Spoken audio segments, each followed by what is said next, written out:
Assalamu alaikum wa rahmatullahi wa barakatuh. So welcome back. So we'll discuss about the Zen of Python. Python has been around for 30 years and its popularity only seems to grow as it ages. Python is not clumsy or random as JavaScript. It's an elegant language for a more civilized age. For example, the syntax or way you write the code to call one function is probably the same way you would write the code to call a similar function.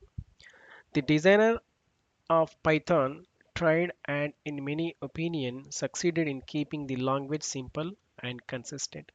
And Python isn't just a programming language for beginners. I use it every day at my job to build huge complex systems because when you are dealing with a lot of complexity, the last thing you want it to complicate things, and that's where Python really shines. They have, they even have a kind of mission statement to drive this point hidden in an Easter egg called import this.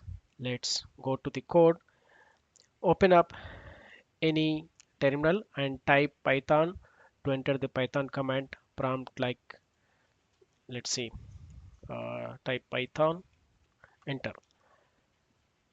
It says that now you are into Python terminal. Okay, now you should see two greater than symbols, more than three, I think two or three, uh, letting you know that it's ready for a line of Python. And now we are going to type import this, which means like this import this, like this. Okay, so import this is a good command to know. It says go fetch me a module so I can use it.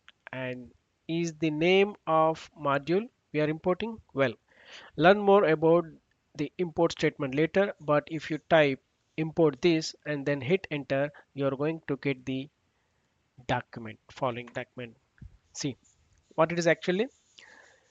So you are going to get the following document printed out, that is beautiful is better than ugly, explicit explicit is better than implicit, simple is better than complex, complex is better than complicated. See what I mean? Code gets complex enough on its own. I'm not going to read this whole thing, but consider this your first sort of mini challenge. Open up a terminal, type import this and see what happens. Even if you don't fully understand every word of statement this document is making, I think you will probably get the general sentiment.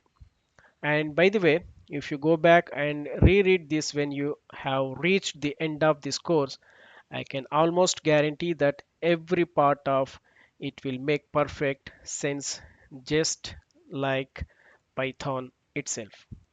That's it for today. Thanks for watching. See you again.